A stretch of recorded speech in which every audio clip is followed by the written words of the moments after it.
Greetings and salutations. I come to you, my fellow adventurers, with a fairly disturbing story. A story of a man unhinged, broken down by the weight of his own mind and the world around him, and isolated from any help or any solution, pushed into a place where he snapped and went on what can only be described as a psychotic rampage, of sorts at least. I'm talking about a sword killing and subsequent crime spree involving multiple attacks and deaths and a kidnapping in Connecticut. And we will get to the name of the suspect, his picture, all that stuff. But first, I just want to make a point about our society and the people we allow to govern us and what they are doing to us.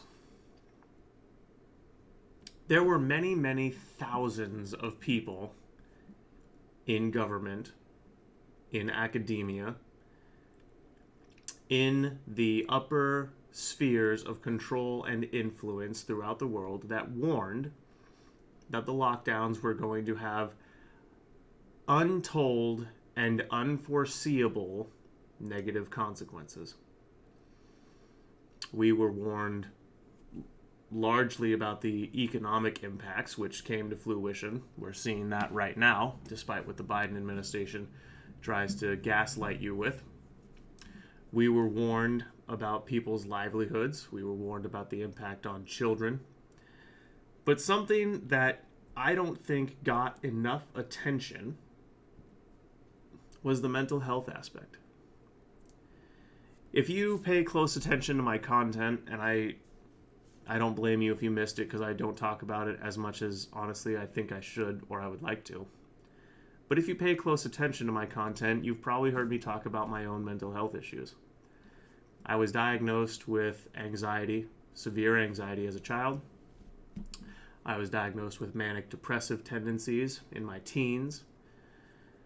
And then, as an adult, I befriended a man who works in the counseling and therapy field, master's in therapy, bachelor's in psychology, and he diagnosed me with schizophrenia.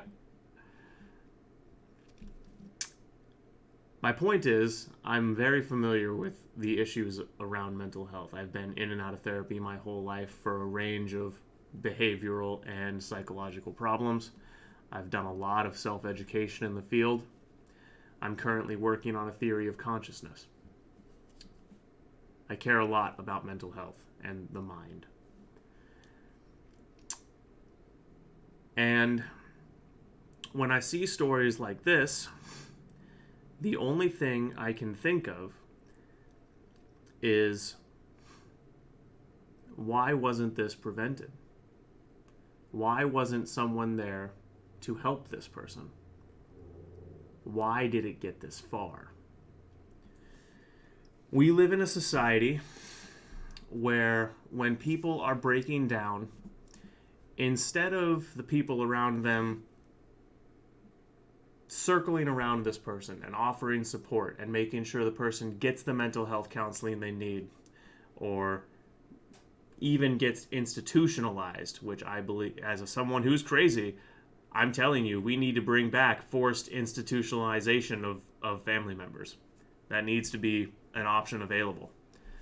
You want to stop mass shootings? Make that an option.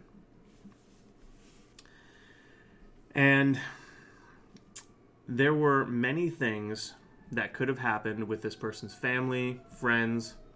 There were many options that could have existed that did not exist if the people that govern us, if the people that make the rules in our society actually cared about the mental health crisis that our society is facing, especially with young men. Young men are, overrepresented in suicides 4 to 1 compared to women. Young men or men in general, overrepresent something like 5 or 6 to 1 in homelessness compared to women. And both of these are largely, if not entirely, issues of the mental health crisis in this country. Opting out of society, giving up on being part of society, and becoming homeless, that's indicative of a serious mental health problem. And the people that lead us, the people that govern this country and other Western countries, simply don't care. They sit in their ivory towers and they don't even bother looking down at the people suffering, let alone thinking about us. The story I'm going to talk to you about now was entirely preventable. If this person's friends and family had the ability to step in, been empowered to step in, and had the cultural and societal inclination to actually step in. And further, beyond that, if the lockdowns hadn't happened, this person probably never would have done this. If the people running our society had not chosen to impose draconian, evil measures against us to prevent the spread of a virus with a 99.9% survival rate, then this wouldn't have happened. I bring you this story by the Associated Press, brought to me via Ground News. Ground News. I highly recommend them. I use them for a lot of my news. A former University of Connecticut student pleaded guilty to murder and other charges on Wednesday for killing a man and severely wounding another with a sword in 2020. One of 2 deadly attacks that led to a 6-day manhunt in several states that ended with his capture in Maryland. Peter Manfredonia, 26, from Connecticut, agreed to a 55-year sentence during a hearing at Rockville Court. Sentencing was set for April 20th. Is expected to plead guilty in a second attack in state court. Manfredonia answered questions from the judge about the plea agreement during the hearing. State's Attorney Matthew said the victims and their victims. State Attorney Matthew said the victims and their families in both cases supported the plea bargain, which was the result of months of discussion. I want to scroll down here. This describes the court case. We get a description of the crimes. I want to detail the events a little bit for you from this article.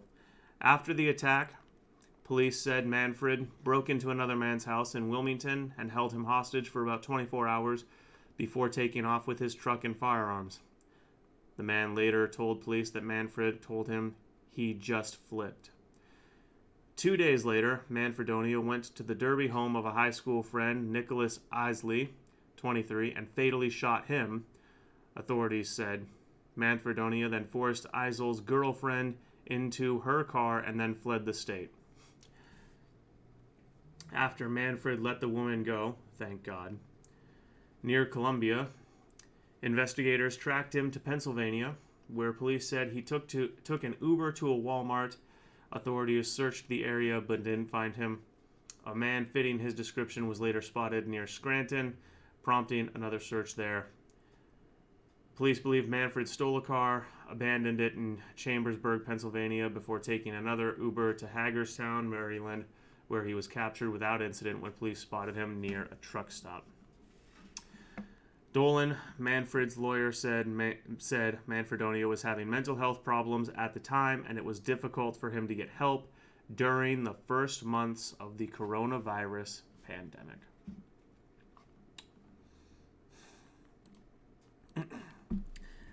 Now look, I am not going to sit here and say that this is entirely society's fault. I do believe in personal responsibility. This individual is guilty of his crimes, he should go to prison. And every man is responsible ultimately for his actions unless he was forcefully drugged against his will or in some other way compelled into his actions against his will. But 90 or more, I'd say probably closer to 98% of the time, you're responsible for what you do. However, we would be remiss, we would be foolish to not consider the fact that if the pandemic lockdowns hadn't happened, if we hadn't been lied to by the media industrial complex, by the politicians, by the World Economic Forum and the World Health Organization, if all these top-tier organizations hadn't forced us into lockdown, the people this guy killed would probably still be alive. A lot of people's businesses would still be intact. People wouldn't have committed suicide. You realize during the pandemic lockdowns, 11-year-olds were committing suicide? 11-year-olds in their bedrooms at home committing suicide. Literally unprecedented before the pandemic. That's what lockdowns did to people. They drove people so far into despair. They drove people into such a low place that the weaker among us, the people with lower mental constitution, just snapped. And I'm not calling them weak to degrade them or to make light of them or anything like that. I'm stating the fact that their mental constitution was weaker than some other people's, and those are the people among us who snapped, who went on rampages, who killed themselves, who destroyed their lives. Here in Tacoma, a guy did donuts on the Tacoma Narrows Bridge. I think he got like 10 years in prison for reckless endangerment. He never would have done that if the lockdowns hadn't happened. He went crazy. He had nothing to do. The entire world was shut down. He just snapped. 10 years for doing donuts on the freeway. And it was preventable.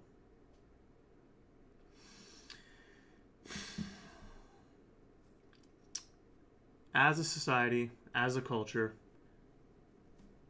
the time to say enough was years ago. The time to force our government to be more transparent with us, the time to force our government to hand more control back over to the people, the time to demand that forces outside of the U.S. no longer have influence on our policy and laws was years ago. And I don't know where we go from here. But I can tell you the way we've been heading, I'm smart enough to tell you the way we're going is the wrong damn direction.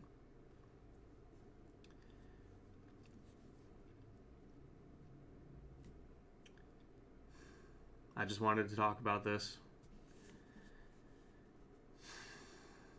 And I want to say to anyone who might be struggling, who watches this video, there's people out there who are struggling too. You're not alone. I live every day with voices that say horrible things about me and the people I love. I live with a deep pit of depression in my chest that never really goes away. I just am able to ignore it most of the time by focusing on other things. The pain you're in, other people feel it too. And there are ways to deal with it. There are sometimes even ways to make it go away entirely. Please don't kill yourself, and please don't hurt other people. Seek help. It is out there. And if nothing else, come to my Twitch stream. Shameless self-plug, I know, but seriously, come to my Twitch stream. Interact with me and my community. We're a bunch of degenerate rapscallions, but we are a community. And I want to be there to help people as much as I can. I'm going to leave it there.